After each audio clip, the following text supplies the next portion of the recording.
네, 임야를 개간한 전원주택지를 소유권 이전하는 관련 질문인데요. 1년 전 부동산업자가 임야를 개간한 전원주택지 총 10여 필지 중 1필지를 소유권 이전하여 향후 건축을 하려고 준비 중입니다만 최근 지목 변경을 1년 연장하여야 한다고 토지 측량 전문가를 소개해 줬습니다. 여기에 대해서 지목 변경 연장에 대한 수수료를 요청하고 있는데요. 해당 군청에 본인이 직접 하기가 어려운 내용인지 도움이 필요합니다. 잘 모르겠지만 전원주택지 전체 필지를 기소유자가 저한테 일부 소유권을 이전하기 전에 임야에서 전원주택을 지을 수 있도록 지목 변경을 했는데요. 1년이 다 돼서 제 명의로 다시 1년 연장이 필요하다고 하는데 어떻게 해야 좋은지요? 라고 질문 남겨주셨습니다. 자, 대표님, 저는 사실 이 질문을 보고 질문도 약간 이해하기가 힘들었어요. 워낙 어려운 용어가 많다 보니까 여기에 대해서 좀 설명 좀 부탁드릴게요. 네, 지금 게시판에 올라온 사연을 보니까요. 질문하신 분이 지목 변경 연장이 아니고요. 그건 이제 산지 전용 허가 기간 연장일 겁니다. 그거는 이제 유념하셔서 보시면 되겠고요. 보통 전원주택 단지를 개발하는데 임야를 개발하는 데 있어서는 산지 전용 허가를 득해야 되고요.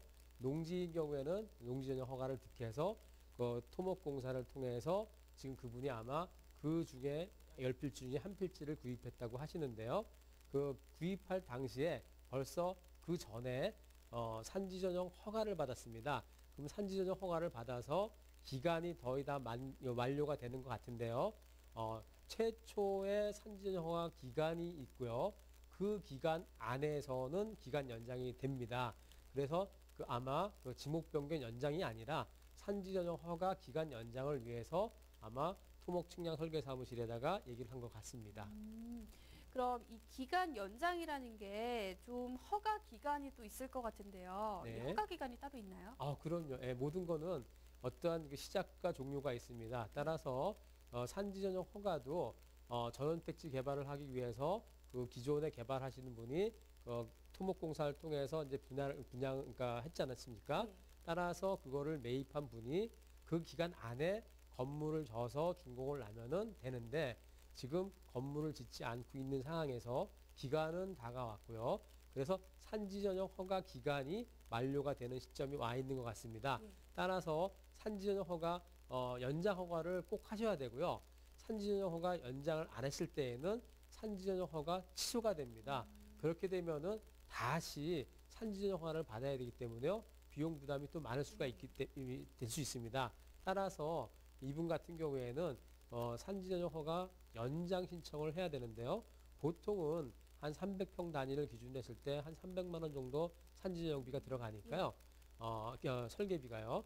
그러면은 아마 그건 기간 연장이기 때문에 출력물만 출력을 하셔갖고 거기다 해서 기간 연장 신청을 하시면 되기 때문에 보통은 그냥 많은 비용을 요구한다 그러면은 그거는 좀 잘못됐고요.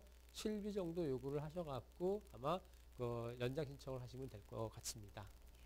그러니까 임야 지목 변경 연장이 아니라 산지 전용이라고 하셨죠? 네, 지목 변경이 아니라 네. 산지 전용 허가 기간 연장입니다. 산지 전용 허가 기간 연장 꼼꼼하게 확인을 해보셔야 할 것 같습니다.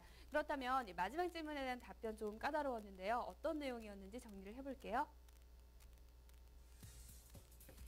네, 이번 질문에 대한 답변 내용 정리를 해드리겠습니다. 먼저 임야에 전원주택 건축할 경우 허가가 필요한 것은 당연한 것이고요. 최초 산지 전용기간 초과 안 하는 범위 내에서 이 연장 기간을 연장할 수도 있습니다.